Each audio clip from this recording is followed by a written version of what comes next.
The modern attack surface is vast and permeable, extending from the data center to the cloud and device edge. Security teams are stretched thinner and thinner as they try to cover this ground. The result? More high-profile breaches hit the news every day. Don't let your organization be next. ExtraHop delivers security from the inside out, helping enterprise security teams detect threats up to 95% faster and cut staff time to resolve by 2/3 or more. Act with confidence. Learn more at extrahop.com/securityweekly.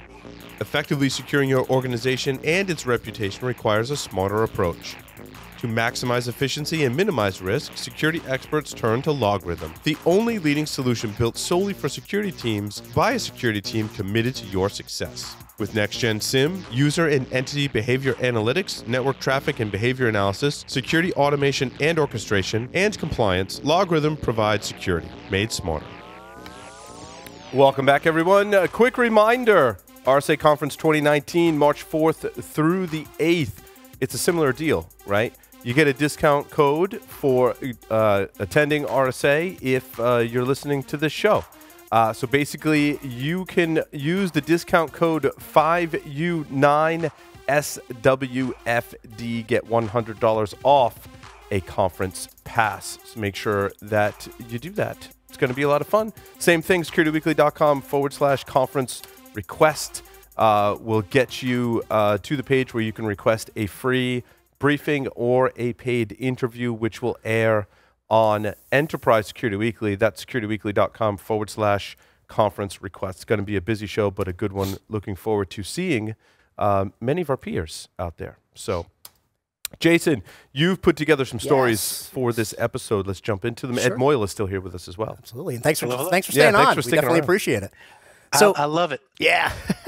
So one of the first articles I had put out there was keep your employees and you'll keep your customers. So this is important for your business. I know. And to be honest with you, you must have this phrase just like in your office, don't you? It just emanates from me. To be honest with you, I think it lines right up to the skills gap conversation that we're having, right? Because it's true, though. Companies put so much focus on customer satisfaction and customer experience and NPS scores and things of that nature. But what I'm seeing is that a lot of companies aren't doing that internally for their employees, right? Yeah. And we just talked about the skills gap that we have. You know, good people are hard to find. So how do we make sure we keep them? And what's keeping them engaged culturally? What's keeping them with the company? And I'll tell you what, from the other perspective, and I'm sure a lot of us have been through this, right? You're using some company for some type of service. Yep. The person that you're working with, you developed a relationship, you really like them, and then they leave and they go somewhere else. Sure. And I think everyone, as people, human beings, we have this kind of thing, like we question it, right? Right. Sometimes we leave completely. Sometimes we question it and be like, oh, no, it's going to be okay. Right. But I think it's always in the back of our minds, maybe in the front of our minds, that we question that and go, do I want to use this company for these services now? Right. Why are people leaving? I really liked working with this person. That kind of thing. And you know, the article gets into why people stay and why people leave, right? Mm-hmm. And it's right now it's about employees want more than just the perks, right? It's not just about I get 11 vacation days and you know I get an FSA plan and things of that nature. Yeah. They want early in my career that was sure, I learned that right. You learn that it's not just about it's a whole encompassing. That's right, because you can suffer. You know, you can suffer through that. You can say, "Ooh, yeah, I got all these nice perks," but then you get into the daily grind and it starts wearing on you, and you start thinking about your position with the company. In general, I would kind of classify it as quality of life and the quality of your career. And I think in that order too, right? Because as human beings, we got to live a life, and you're going to spend a lot of time at your job. Right. And then the quality of your work life when you're at your job, right? Absolutely. And employees actually want to have that connection to their careers too, because think about this. I spend more time in my office with my team, with my peers, than I do at home with my family.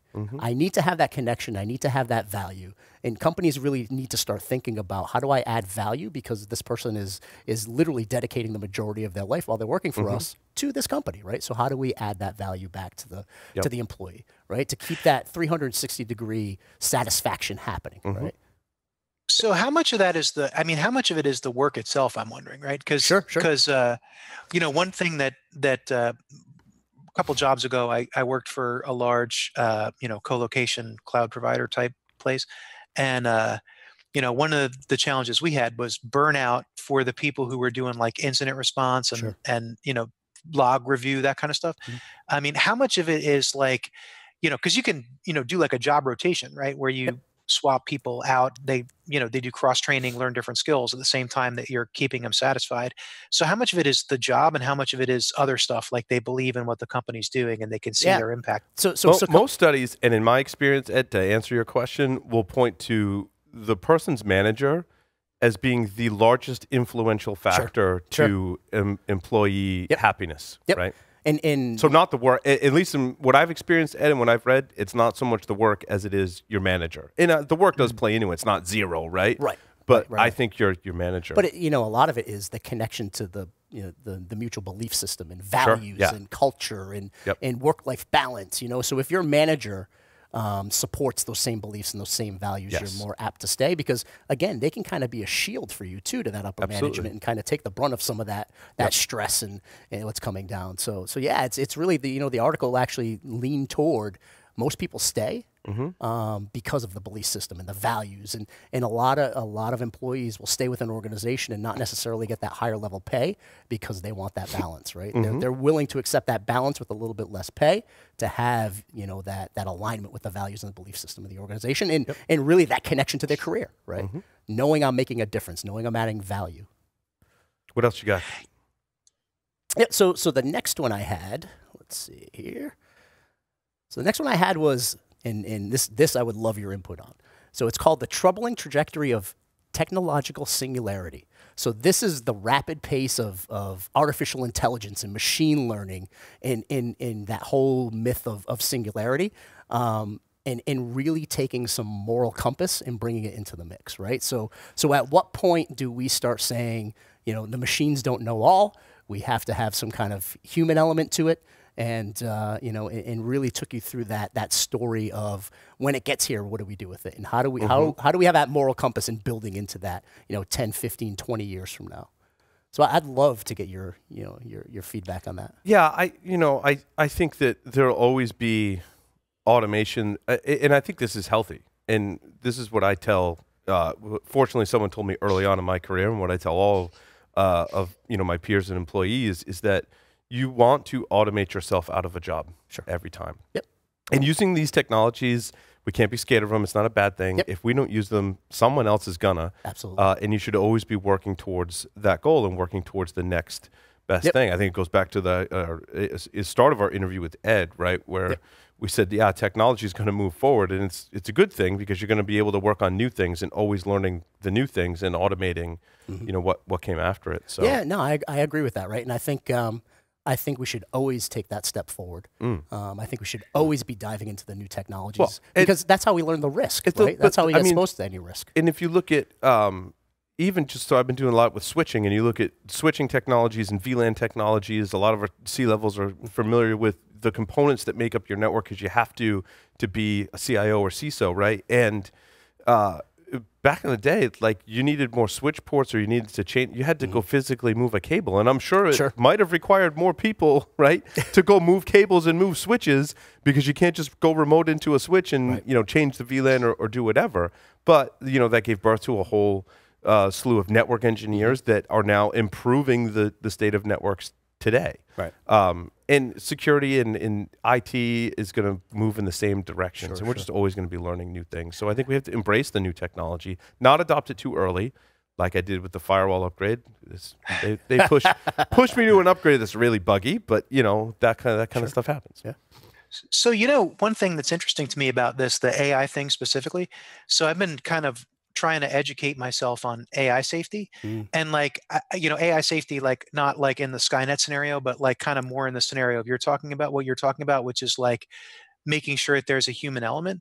The one really interesting example that somebody shared with me was, like, if you were to, because the AI learning is so dependent on the data that it's given, like particularly for like neural network pattern matching kind of stuff, it's so dependent on the data that it can draw really like weird conclusions that like a human would know that like a machine doesn't, right? So like the one example I thought was really insightful was like medical health outcomes, right? So if you give a computer a huge sample of patient information and the outcomes from medical procedures, it'll draw conclusions about, ethnicity being a, predictive factor for whether an outcome, whether a procedure will work as an, have a successful outcome or not.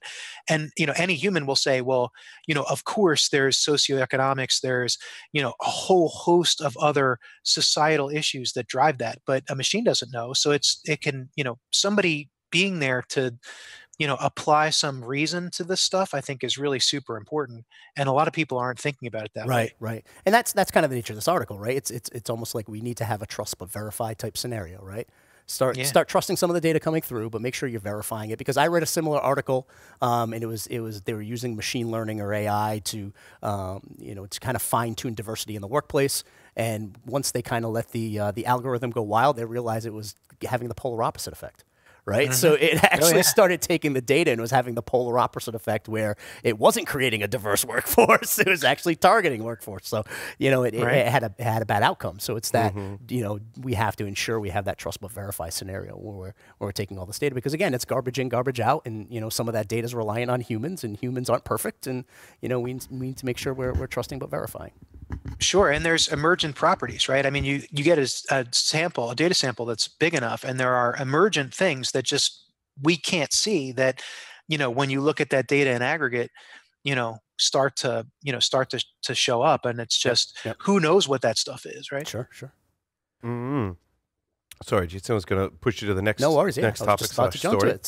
So the next one I had was why leadership development is superficial and how to fix it. And this was kind of just kind of a play. It was kind of a jokey type article, but it had some serious pieces to it, and it kind of kicked into a deeper article that you go into. But it's really at the overarching side of it is, as a leader, your approach in selflessness versus selfishness has a major effect on your employees. Right, when you're taking that selfless stance, where others matter to you, you matter less. Everyone around you becomes more productive, and your teams function better, right? When you're in it for that team mentality, and that's at the beginning of the last segment, we kind of talked about that in the Patriots mentality, where you have a Tom Brady of the world who basically says, you know what, I'll take a pay cut. I'm being selfless here. I want to win. I want the team to win. Right. I want to have that. If you're not a Patriots fan, which most of the country is not. In fact, the exact opposite. We've seen the map. Yeah, we've seen the map.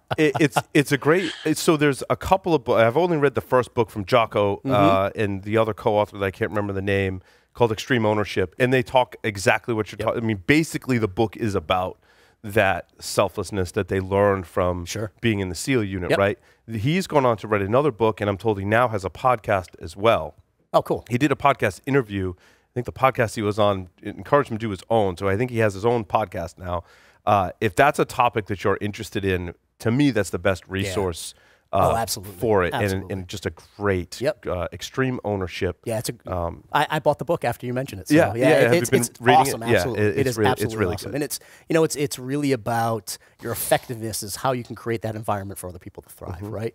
And one of the things that came out of this article was actually, you need to have that courage to address those forward-facing issues and curiosities and things of that nature. But you have to take it from a selfless perspective. Because it's so easy to point fingers and make it someone else's problem. 100%. But if you're a true leader, you own all those. You own everything, problems, right? Yeah. You own all the problems all the way up to the chain. So, it was a great article. The next one was simple techniques to overcome negative emotions when negotiating with others. So this is probably something we've all seen as leaders. I think Matt covered, if not this article, the something same similar? topic. Yeah. And I like that you both kind of identified it as something you believed was important for the show to disseminate and share with our audience. Because no matter where we are, we're going to be sitting in a room. We're going to have to negotiate with other folks, whether it be the architecture of our network, or whether it be sitting with a bunch of C-level executives deciding where we're going to focus our our business for the next year. So it's really about how you can take that mentality of take the negative emotion out, take any predetermined bias you may have out, and really come to the table and make sure you can clear the air, have productive conversations, don't make it tense. I think if you read Never Split the Difference by Chris Voss, one of the lessons in there, and I think it's the primary one, is understanding other people's needs, wants, perceptions, and their goals. And oftentimes what Chris's book will teach you to do is to bring that out in other people because just the way we are as people, we tend to even subconsciously hide our true motives, right? Or out needs of self-preservation. Right. A lot of it's self-preservation, right? And the article actually goes into, if you're going into a meeting and you know there's going to be some level of tension, go into it, diffuse it right away. Yeah, I Walk agree. in, have a great attitude, shake hands. You know, Yes. you may be on opposite sides of opinions, but at the end of the day, we're both human, we're both people, we're both out for the best for our organization. I firmly believe that most people are. Right. They always want the best. It's just differing opinions. And really go out there and just diffuse it right away, right? Yeah. And say, you know what, we're here to collaborate, we're here to do things together, we're both on the same mission, so let's make it happen. I'm also a big fan in that context of, and I learned this when I worked for the university,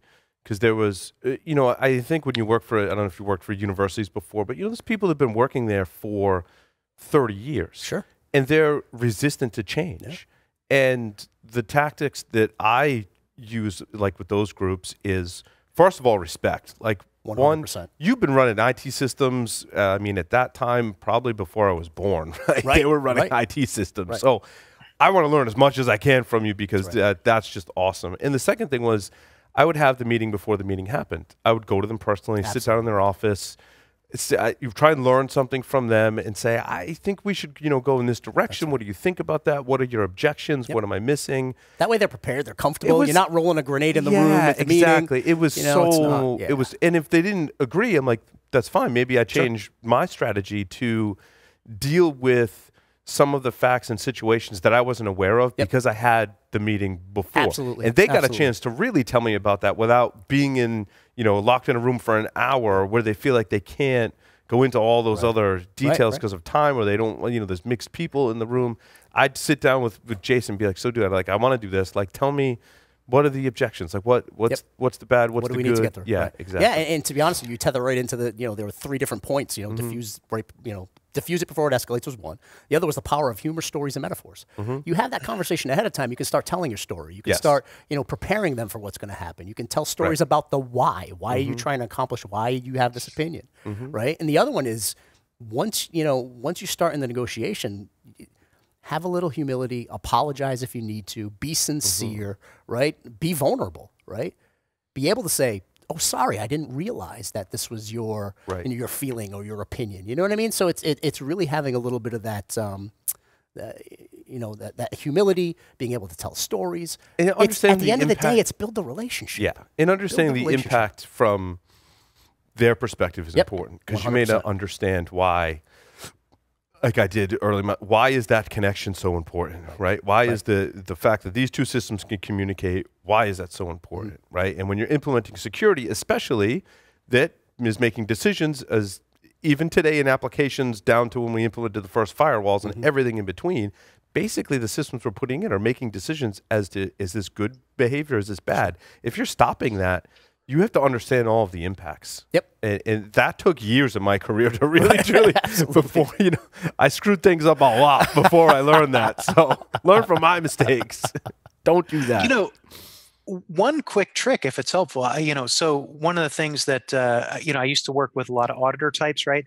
And one of the things that they would tell me is that they needed to be able to quickly establish a rapport with somebody, like early, like within 30 seconds, establish a rapport, because if they don't, people will lie to their face or give them bad information or see it as a combative type of exchange. It's the nature of their title. They're an auditor. Of course, you're going to be on the defense as soon as they walk in the door. Exactly, right? And so they need to be able to shut that down like right away. And the one trick that one of them suggested to me, which I used as a security consultant for years, and it works really well, is if there's something not related to, like if you walk into somebody's office, right, and you want to have an exchange like that, and you need to establish that rapport, like if there's something that's, you know, usually people will put some information about them, like, you know, maybe they like water skiing, right? So they have a picture of themselves water skiing, or they have a picture of their kids or whatever it is, right? But if there's some kind of like, you know, you can, you know, start to get to know them as a person and like demonstrate an interest in their life by saying, oh, are you interested in water skiing or whatever? Or, you know, especially if you can, you know, find a commonality, find right? a if connection. That's you're interested break down those barriers immediately. And again, that's the relationship side of the house, right? I mean, I walk in the door, first thing I say to Paul is, hey, I haven't seen you since Christmas. How was your New Year's? How's what's going on? You know, it's really that same, you have to have that same level of relationship building to be able to succeed, right? Because at the end of the day, you're two stakeholders trying to get to an initiative or an outcome, and you both need to be successful, right? Both sides. I stress that with newer employees, interns, and my kids too. Absolutely. That's one of the most important life skills, that you could be the most technically skilled person in the world, but you got to know how to have those relationships professionally and personally too. Yeah. So the last one I had was to improve work-life balance, change your mindset. Now, this was something that we had talked about on a previous show, except it was from the leader's level, making sure that your employees have that right work-life balance. This is the other side of the coin. How do I, as a leader, make sure that I'm keeping myself healthy, keeping myself in that work-life balance, so that way I portray that level of leadership and example down to my employees? And this is something that I struggle with, right? I mean, from my perspective, I'm a person who's always on. I'm always working. You know, I get up in the morning. First thing I'm doing, I'm responding to emails. I'm work. I'm right in, right? And before I go to bed, I'm doing the same thing. So it's literally a 24/7 cycle.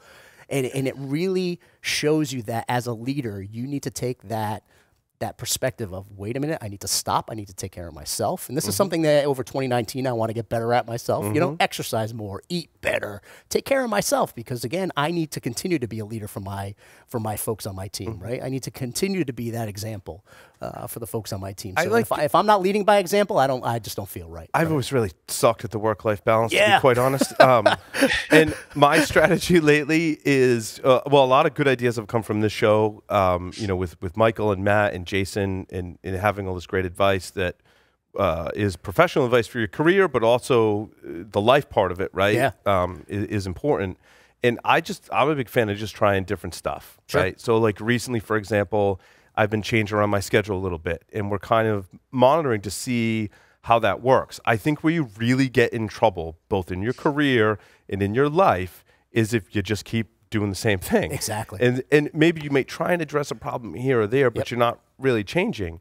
I think what's been working much better for me, and again, you might change something and it might not work, but at least you tried it, right? And you're showing your employees and all the other people in your life that you're trying to make that balance happen. And so, you know, we tried to change around my schedule, and we probably do more of it. It helped in certain ways, but created some other interesting situations that we wouldn't be able to, you know, perceive. So like my wife works too, and we're realizing if our work schedules are back to back, by the time we come out of that, I mean, we got 3 kids, 4 dogs, right? Like the amount of work that has accumulated over that time. And you see the same thing in your career, right? Absolutely. You get focused on that, and someone goes on vacation, and you get back to your meeting on Monday, and you're like, oh no, like we've got some debt to pay back, right? Absolutely. But at least you're trying different things. You're trying to work early, work late, change your schedule around. Change your schedule up, absolutely. To me, that's some of the things that I've been doing, and it's been working out well,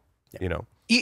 You know, one thing that's really interesting to me is if you've ever played, you guys ever play MMOs? Like, you ever play video games like MMO type stuff? Not a while. I used to be honest, I used to be really big into Half-Life, and we used to have like LAN parties at my house, and we used to play Half-Life. It was actually on Thursdays before we started the first podcast. Nice. Yeah, that's how long ago it was, like really into video games. But yeah.